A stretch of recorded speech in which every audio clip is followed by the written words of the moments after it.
Lepo pozdravljeni na današnjem srečanju. Naslov mojega predavanja je razvoj dvo- oziroma večjezičnosti pri malčkih in otrocih. S poudarkom na tem drugem delu, ali je to prednost ali je težava, oziroma lahko bi dali tudi prednosti ali težave, to bomo videli v nadaljevanju. Zdaj kot prvo bi morala vsaj nekaj stavkov oziroma misli povedati o tem, kako sploh poteka razvoj govora oziroma jezika, ker če si ne predstavljamo razvoj enojezičnega malčka oziroma otroka, potem bomo v nadaljevanju pravzaprav karkoli bomo rekli, težko vsaj na področju govora aplicirali eventualne spremembe pri dvojezičnosti oziroma večjezičnosti. Zdaj pri vsakem človeku, od novorojenčka dalje, pa skozi vsa življenjska obdobja ima govor dve osnovni funkciji. In sicer funkcijo sporazumevanja. To funkcijo zelo dobro poznajo predvsem starši že pri dojenčku, torej koncem približno 1. meseca starosti, pri 4 tednih, bodo dobili tisti slavni prvi nasmeh, ki pravzaprav kaže na to, da se želijo za njemu poznano osebo, torej tisto, s katero ima največkrat stik, da se želi za njo na nek način sporazumevati. Mi mu seveda vračamo, smejanje, govorjenje in podobno. Potem uporablja še pred prvo besedo tudi kretnje in pa geste v namene sporazumevanja in kasneje, ko razvije besednjak, videli bomo, da po prvem letu zelo hitro, se med te sporazumevalne funkcije umeščata zlasti dialog in pa pogovor. Sočasno, torej od obdobja novorojenčka in ves čas naprej, pa je govor tudi še v drugi funkciji, to je v funkciji posredovanja misli, kar pomeni, da bo vsak posameznik oziroma posameznica posredovala neka svoja mentalna stanja, bodi si svojo misel, bodi si svoje počutje, bodi si želje in podobno drugim osebam preko jezika. To je pravzaprav tisto, kar omogoča ta druga funkcija in hkrati bo govorno posredovana misli razumela na enak način, kot jih razume govorec, kar pomeni, da bo lahko dekodirala njihov govor. Zdaj pa nas zanimajo ta zgodnja razvojna obdobja in v tem zgodnjem razvojnem obdobju, zgodnjih razvojnih obdobij, zlasti dojenčka in malčka, poteka razvoj govora neverjetno hitro, zato so zaslužni možgani, o katerih pravzaprav na tem simpoziju tudi ves čas govorimo. Na eni strani se zelo hitro vzpostavljajo nove sinaptične povezave, te nevroni se ovijajo v beljakovinske ovojnice, vse to omogoča seveda dodatno in zelo učinkovito funkcioniranje možganov in poleg tega hitrega spreminjanja je pomembno seveda od novorojenčka dalje z vidika razvoja govora tudi okolje oziroma spodbude, ki jih je on v okolju deležen. To bomo videli tudi pri dvo- in večjezičnosti. Zdaj mi vemo, da je prav obdobje tja nekje do 3. leta starosti, recimo tukaj imamo tole, najdla tole je krivulja razvoja govora, so seveda še druga področja razvoja, kjer pravimo, da je občutljivo obdobje v razvoju govora do 3. leta zato, ker se v tej starostnih obdobjih, torej ali pa od začetka 1. leta pa do 3. leta govor razvija tako zelo intenzivno ob nekim manjšem naporu in pa vse spodbude, ki jih je deležen malček iz okolja, so praviloma na njih se odzove malček precej drugače, kot pa se odzove kasneje, kar pomeni, da je učinek teh dejavnosti iz okolja izredno velik in če povemo še drugače, nekaj manj napora je potrebno v postopku učenja strani malčka zato, da doseže temu, kar pravimo optimalni govorni razvoj, čeravno z velikimi individualnimi razlikami. Potem pa tja do starosti 5-6 let pravzaprav otrok razvije govor, ki je primerljiv z govorom starejših otrok, mladostnikov, nenazadnje tudi odraslih oseb, kar pomeni, da lahko tudi v nepoznanem okolju sporoča tako, da ga druge osebe razumejo in tudi on razume, kaj se v okolju dogaja. Zdaj pa, če na hitro pogledamo še, kje so tista področja, na katerih se dogajajo te intenzivne in hitre spremembe, potem je seveda začetna stopnja v govornem razvoju, ki jo imenujemo predjezikovna in je v glavnem vezana na glasoslovje, na razvoj glasoslovja, vokalizacija, vsak komaj čaka, da novorojenček zajoka, kasneje je seveda zelo vesel vsak starš gruljenja, ki kaže na neko praviloma zadovoljstvo oziroma dobro počutje novorojenčka oziroma dojenčka in potem se skozi te prve mesece, vse tja do 7., 8., 9. meseca starosti pojavlja precej intenzivno beblanje, kar pomeni kombinacija soglasnika in pa samoglasnika, ki je lahko daljša ali krajša, lahko je bolj vezana, lahko je prekinjena in na nek način zelo podobna lahko tudi besedam, ki pa besede niso. To besede še niso. Do prvo besedo bo treba počakati tja do 10., 16. meseca dojenčkove oziroma malčkove starosti, relativno dolg časovni razpon, vendar vezan je na velike individualne razlike. In če tukaj le pogledamo naprimer tole spodnjo sličico, vidite, da to so individualne krivulje v razvoju besednjaka, malčkov starih od 18 pa do 31 mesecev.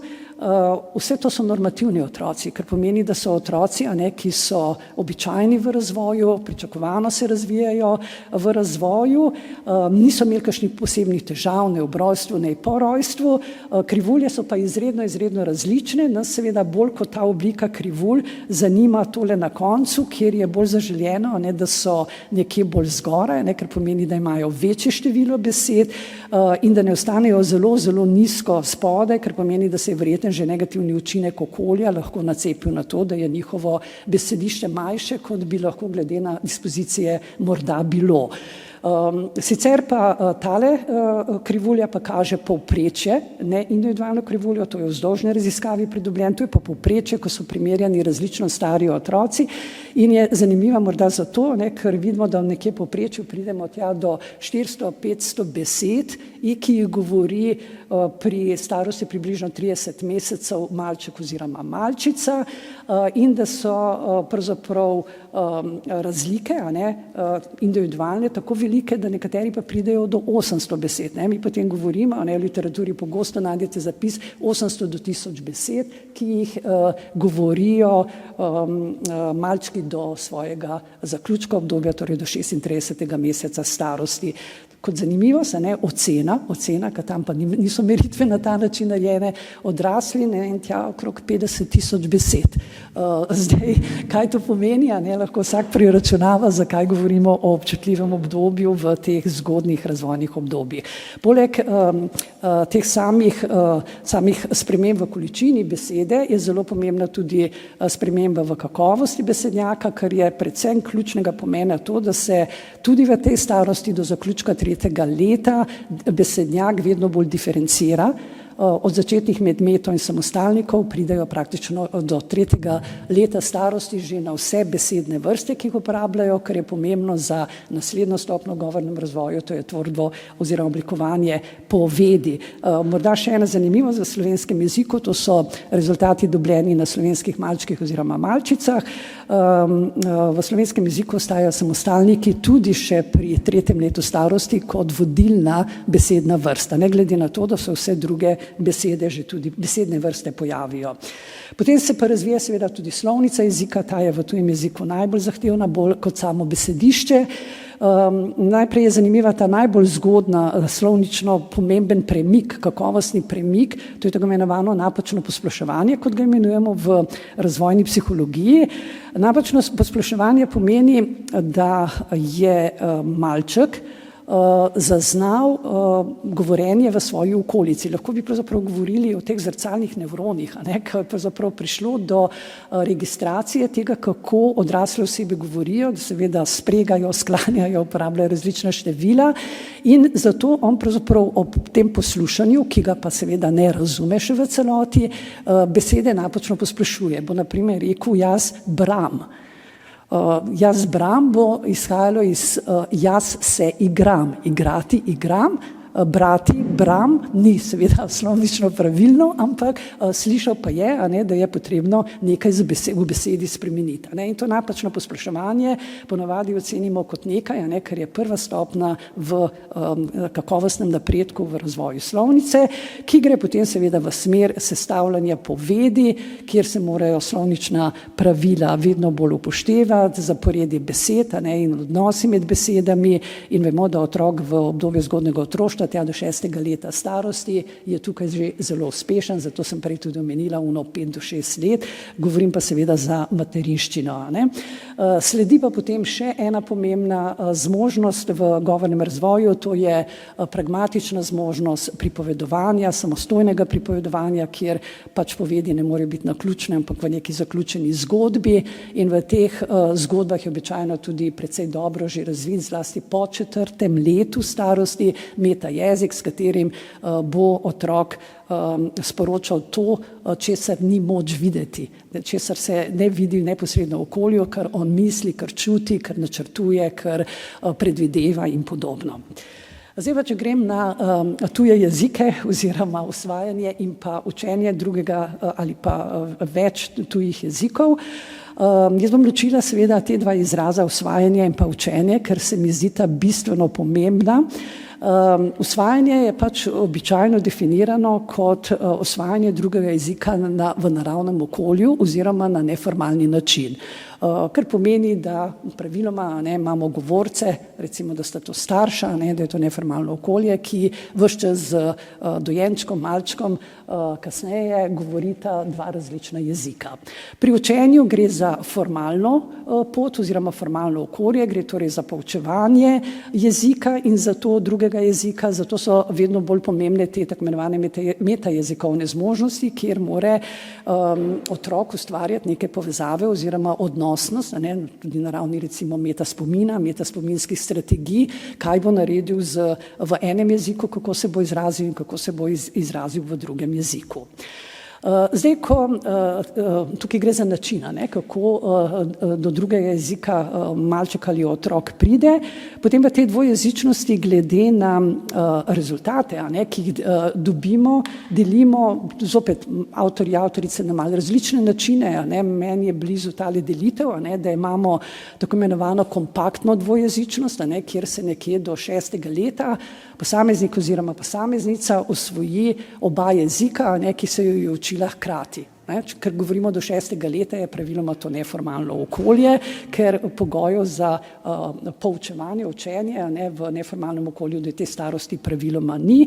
Je pa pomembno že tukaj počrtati, da mati in oče, če sta to one dva, morata vsak vztrajati ves čas pri svojem jeziku. Torej to je pri tej kompaktni dvojezičnosti oziroma osvajanju jezika pomembno. Potem je priredna dvojezičnost, tja do pubertete, se lahko posameznik oziroma posameznica nauči tujega jezika, drugega jezika brezhibno, vendarle v formalnem okolju. Zdaj zopet bo neki pogojev, bomo še na koncu videli, če to prekinja, potem se to učenje, poučevanje in potem tudi učenje ne bo kontinuirano in seveda do brezhibne dvojezičnosti ne bo prišlo tja do 11. 12. leta.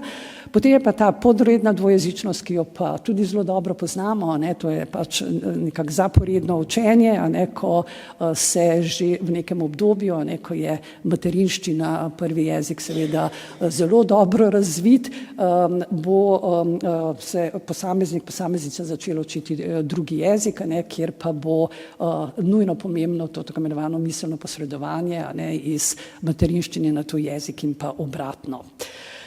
Zdaj, kako je z govorom pri tem, z razvojem govora? To, kar sem začela, to je tudi najbolj pogosto vprašanje, saj to, kar jaz poznam iz naše literature, da se postavlja vprašanje, kako je z govornim razvojem otroka ali pa, če hočete, malčka, če se že takrat uči tujega jezika, če se ne uči zgolj materinščine, in tukaj pa se dobili zelo različne odgovore. Nekateri bodo rekli, če se do 3. leta to, ko je občutljivo obdobje, nauči materinščine in to dobro, kar pomeni, da ima dovolj spodbudno okolje in bo jezik tudi rabil, potem se bo lahko naučil drugega jezika relativno dobro tudi kasneje. Nekateri bodo pa trdili, da je bolj pomembna ta kompaktna dvojezičnost, ki naj bi se začela res takoj po rojstvu novorojenčka in naj bi potem dala nekje do 6. leta, kot smo rekli, dvojezičnega govorca oziroma govorko. Pri teh otrocih, ko gledamo njihov govorni razvoj oziroma bolj malčki kot otroci, opazimo, da imajo praviloma manjši besednjak, ker marsikoga zbega. Ko zares ocenjujemo besednjak malčkov, se pokaže, da je, naprimer, če smo prej rekli 800 do 1000 besed, ali bi bila lahko razlika še večja med enojezično govorečimi malčki oziroma malčicami, potem moramo pri dvojezičnem malčku oziroma malčici sešteti besede v obeh jezikih. Ko seštejemo besede v obeh jezikih, pridemo do zelo podobne števila besed in bomo tudi videli, da kasneje se pravzaprav ta zadeva na nek način uravnoteži in ni več najbolj ključna, ker tudi besednjak se v kasnejših razvojnih obdobjih ne razvija več tako intenzivno kot tukaj. Imajo pa dvojezični malčki od vsega začetka imajo bogatejši glasoslovni razvoj, kar je pričakovano, ker so v tem neformalnem okolju deležni govorjenja dveh jezikov. Potem pri redni dvojezičnosti, kaj se dogaja z govorom? Pri redni dvojezičnosti bomo zasledili običajno, malo odvisno, kdaj se začne učiti drugega jezika, ampak rekli smo intenzivno pa kontinuirano mora potekati, bomo zasledili najprej neko obdobje tišine. Nekateri ga imenujejo tišina, ker je bolj strašljivo, drugi pa rečejo poslušanje, ker pomeni, da on posluša in ne reče nobene. In nas je pravzaprav potem lahko zelo strah, kaj je zdaj se dogaja z njegovim besednjakom oziroma sploh z njegovim govorom, ker je tiho. Je potrjeno, je v res veliko število raziskav že potrjeno, da je to prehodno obdobje in da potem, tako kot bi se nekako odprlo temu otroku, začne govoriti tudi v tem drugem jeziku in materinščini primerljivo in so razvojne stopnje govoru primerljive z razvojnimi stopnjami enojezičnega otroka. Pravim to začetno drugačnostjo. Zdaj, pravzaprav edina težava, ki jo včasih imajo, zlasti če so to še otroci v zgodnjem otroštvu in potem na začetku šolanja je slovnica. Za slovnico imajo nekaj več težav v tem drugem jeziku. Je najbolj zahtevni del učenja drugega jezika in pravzaprav se kaže na različnih raziskavah, delajo zlasti na priseljencih, da pravzaprav tudi pri redni dvojezičnosti, kar pomeni, da je bila stalna in se je ves čas bil podvržen tudi drugemu jeziku, da pravzaprav do pravilne slovnice v tem drugem jeziku nujno ne pride. Ampak to zdaj ni pogojeno z učenjem dveh jezikov, ampak številnimi drugimi dejavniki, ki jih bom še omenila. Zdaj pa, kaj se dogaja v možganih? Takrat, ko se malčki otroci učijo tujega oziroma drugega jezika, raziskave kažejo, da se jezik pri dvojezičnih malčkih ali otrocih organizira deloma v specifičnih, deloma pa v skupnih področjih možganov. Predvsem ta dvojezičnost do 3. leta, pravzaprav ne najdejo različnih delov možganov, ki bi se aktivirali ob govorjenju enega ali drugega jezika, kar pomeni, da gre za skupna jezikovna področja. Kasneje, po 8. letu starosti in dvojezičnosti beležijo nekaj različnih jezikovnih področji, medtem ko kasneje, torej po puberteti in pa v obdobju mladostništva, odraslosti, se pa pojavljajo pri nekaterih jezikih, malo je tudi odvisno, kakšna je seveda ta transfernost med jeziki, ki jih govori, da se aktivirajo neka specifična ločena področja možganov, oziroma če povem drugače, aktivira se jih več, ko merijo za magnetno resonanco, večji del možganov, kot se aktivira naprimer samo pri enojezičnih malčkih ali pa otrocih. Zdaj pa ti učinki, ali je to zdaj razen na področju govora, to, kar sem zdaj govorila, ali imajo učenje drugega tujega jezika pozitivni oziroma negativni učinek še na kakšna druga področja otrokovega oziroma malčkovega razvoja. Najprej je treba izpostaviti, da taki ali drugačni učinki niso povezani zgolj in izključno z tem, pri kateri starosti in na kakšen način, z usvajanjem ali poučevanjem se je učil jezik, ampak še za vrsto drugih dejavnikov, z motivacijo. Če je otrok motiviran, potem bo seveda učenje potekalo brez večjih težav. V današnjem času so najbolj pogosto motivirani zaradi zaslonskih vsebin. Torej v tem primeru je pravzaprav motivacija zagotovljena.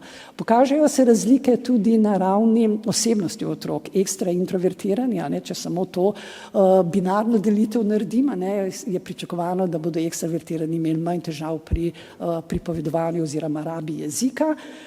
Potem se vedno znova, zato sem prej omenjala otroke priseljencev, ampak bi mogla še reči, da v 60-ih, 70-ih letih prejšnjega stoletja je bilo teh raziskav veliko narejeni, da je okolje tisto, ki močno prispeva k temu, ali bodo učinki pozitivni, negativni, če gre za izobražene starše, za velik kulturni kapital, potem je verjetnost, da bodo učinki poučevanja ali pa usvajanja drugega jezika seveda večji. In pa sama didaktika. V tej didaktiki, ampak namen telekonference ni, da gremo tukaj zelo daleč, bi lahko govorili zelo, zelo dolgo, ker didaktika je problem, torej kaj se dogaja, ali je to poučevanje kontinuirano ali ni, kdaj ga začeti, kolikrat ga prekiniti, kaj se zgodi potem, ko, ne vem, si v vrtcu obiskoval neke tečaje, potem pa 2 leti nič, potem pa se je začel, ne vem, kot izbirni predmet učiti v ne vem katerem razredu šole, ali je to kaj ostalo od jezika ali ne, torej vsak starš mu povedal, da ni nič ostalo, če ni bilo to vodeno na nek drugačen način. Torej ta didaktika, zlasti v teh zgodnjih razvojnih obdobjih do vstopa v šolo in še na začetku šolanja bi itak mogla biti vezana bolj ali manj na naravno okolje in pa na ločene govorce, če gre za 2 jezika. Potem pa, če pogledamo pozitivne učinke še na druga področja, ne samo na govor, to, kar sem deloma že prej povedala, potem so vsi raziskovalci, raziskovalke dokaj enotni, da te otroci dosegajo višje rezultate na verbalnih in pa na neverbalnih preizkusih inteligentnosti, da gre seveda za drugačno, to je med drugim povezano z večjo miselno prožnostjo, ampak ne gre samo za miselno prožnost, gre tudi za jezikovno prožnost. Ena in druga se pojavi, če si predstavljate, da more recimo otrok, ki se uči 2 jezika, ko govori za njega tuji jezik, inhibirati materni jezik. In da je ta inhibicija oziroma to samo nadzorovanje zelo, zelo močno, zlasti pri maternem jeziku, ker je najmočnejši, tako pač je narejeno, so narejeni človeški možgani in zato se potem pokaže, da je ta fleksibilnost vpliva na verbalne, neverbalne preizkuse inteligentnosti, da so metajezikovne zmožnosti večje, omenila sem jih večkrat, pomagajo pravzaprav preklapljati oziroma voditi ta proces miselni, ki je dosti zahteven pri dvojezičnem otroku ali celo večjezičnem, in potem je pravzaprav pomembno, da so te izvršilne funkcije, med katere sodi ta inhibicija oziroma samonadzorovanje, ne pojavijo samo na področju jezika, ampak tudi na drugih področjih, to samoregulativno vedenje, to nadzorovanje vedenja, ki ga seveda vključno z delovnim spominom, z miselno prožnostjo izredno cenimo, kot elemente učenja vsakega posameznika oziroma neko pot pri doseganju akademske uspešnosti. Tudi pozornost je večja pri teh malčkih oziroma otrocih kot pri tistih, ki so enojezični. Potem ostanejo pa še te tako imenovane nekognitivne zmožnosti, kjer se pokaže, da imajo te otroci seveda večje dostop do različnih kultur, da se v njih bolje znajdejo, da lahko se pogovarjajo, navezujejo stike, da torej so empatični do različnih ljudi, ki prihajajo iz različnih kultur, ki so sicer ne samo po jezikovnih, ampak tudi siceršnjih zmožnosti lahko drugačni, kot so oni, kar pomeni, da gre tudi tukaj neka prednost. In potem še ta zadnja, kjer imamo pa malo deljena mnenja, če je to dosti enoznačno, kaj je za to demenco, to pa zdaj ni več pri otrocih, da ne bo pomote, niti pri malčkih, govorimo o ljudeh v pozni odraslosti. Torej, bolj ali manj se vsi strinjajo, da če gre za večjezičnost, da je demenca kasnejša. Kar pomeni, da se za nekaj let zamakne, celo govori se številki 4, 5, 6 let, različni raziskovalci, ali je pa manj pogosta, zato pa nimamo čisto jasnih dokazov, saj jaz jih ne najdem v raziskavah, ki sem jih brala, ampak gre pa tako fajn, kasnejša in manj pogosta gre fino skupaj, zato da bi se motiviralo vse življenjsko učenje, med drugim seveda tudi tujih jezikov. Zdaj pa še negativni učinki.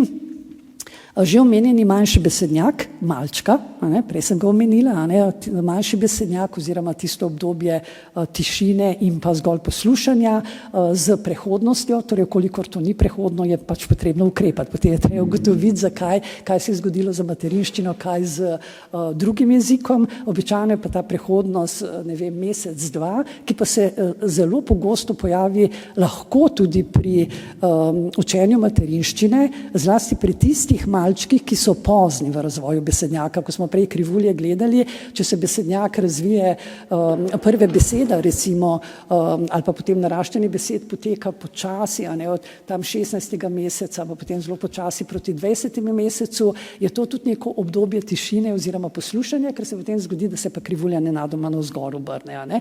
Zdaj, če je to, potem je ok, če pa je to bolj dlje trajajoče, pa ni.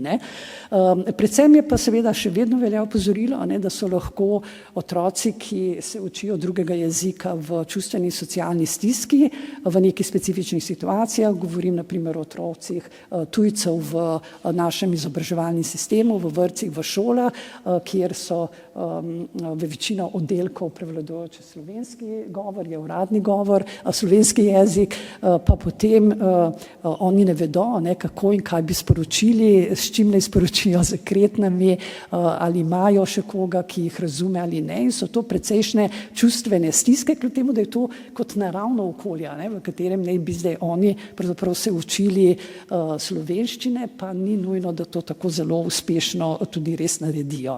Prej sem pa že omenila, da so te rezultati starejših raziskav nekoliko zavajajoči in jih moramo res v nekem delu kar pozabiti in pogledati vedno letnico, kadar se govori o velikem negativnem učinku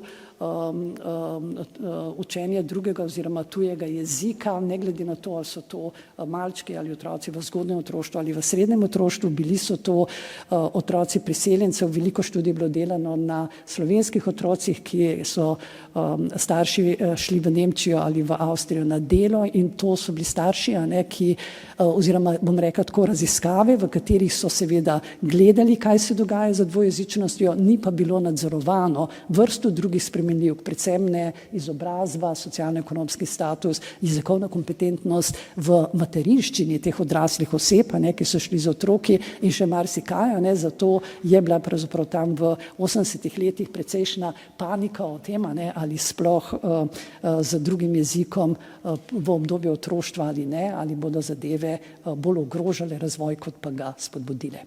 Hvala lepa.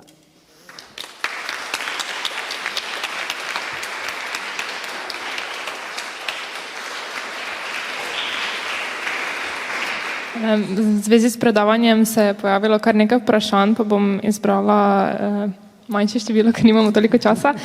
Prvo je, ali so in kakšne so razlike med osvajanjem jezika za dekleta in dečke in kateri so vzroki razlik, če so? Zdaj verjeten govorimo ne o tujejezičnosti, ampak o govoru, zato ker je podobno, ker smo rekli, torej razlike med deklicami in dečki so na področju govora, gledajo primerjalno z drugimi področji razvoja, najbolj pogosto navajene in tudi najbolj proučevane, imajo neko biološko ozadje, vendarle so mnogo manjše kot jih potem v resnici beležimo, ko ocenjujemo govor deklic in dečkov pri različni starosti. Kar pomeni, da se skozi bodi si družinsko vzgojo, pa predvsem skozi sistem, tukaj je klicaj treba narediti, v vrtcu in pa šoli razlike med deklicami in dečki reproducirajo in se zato večajo. In mi merimo, naprimer, pri 15 letih mnogo večje razlike v govoru deklic in dečkov, seveda v prid deklicam, kot smo jih pa zmerili, naprimer, v obdobju malčka. Kar pomeni, da je okolje tisto, ki k temu pomembno prispeva. Hvala. Naslednje vprašanje je, ali se lahko ohranja ista raven pri vseh prvotnih jezikih skozi otrokovo celotno odraščanje? Če se je otrok začel, oziroma dojenček, bom rekla, začel kompaktno, to dvojezičnost, da je imel, da se je pravzaprav bil vzpostavljen in je osvajal oba jezika že najbolj zgodaj v naravnem okolju in je potem to ves čas potekalo, kar pomeni, nismo izključili niti naravnega okolja in verjetno je tudi izobraževanje, kasneje kot formalno okolje, v formalnem okolju imel možnost pravzaprav učenja, skozi proces poučevanja obeh jezikov, potem je kompetentnost v enem in drugem jeziku dejansko primerljiva. Hvala. Še imamo čas? Okay, še eno vprašanje. Kakšen je pomen prenatalnega obdobja za razvoj jezika oziroma večjezičnosti? Tega pa ne vemo čisto dobro, kakšen je pomen, ker za dvojezičnost je pravzaprav nemogoče zaslediti študije, ki bi bile sistematične. Zdaj seveda lahko je tako, kot sem prej rekla, mama pač govori slovensko, oče pa ne vem, govori nemško. Zdaj, a ima to kakšen vpliv na plod, ne vemo. Pravzaprav ne vemo. Kasneje, mislim, je pa dokazano sicer, ne pri dvojezičnosti, da seveda predvidevamo, da so določeni pozitivni učinki tega in pogovarjanja z plodom in poslušanja različnih zvokov oziroma pripovedi, ne nazadnje nekatere novejše študije govorijo o tem skupnem branju že v prednatalnem obdobju, kar pomeni, da berejo pravljice sebi in plodu, da so pravzaprav učinki pozitivni, vendar je teh študij zaenkrat izredno malo in tudi jaz ne bi upala trditi, mislim, kire so zdaj točno tisti dejavniki, ki bi jih morali zagovarjati za to, da bomo dobili potem ob rojstvu že govorno bolj kompetentnega novorojenčka, kot v primeru, da se te stvari niso zgodile. Predvsem zato, ker je to začetno obdobje, ta vokalizacija in podobno, ko vi ne morete nič oceniti. Vi lahko prvi začnete ocenjevati besede, drugega ne morete ocenjevati. Ko ocenjujete besede, je pa že praktično 12 mesecev mimo in se je v tem okolju lahko že veliko spodbud zgodilo ali pa se ni zgodilo nič in ne vemo zdaj, kaj je učinek česa.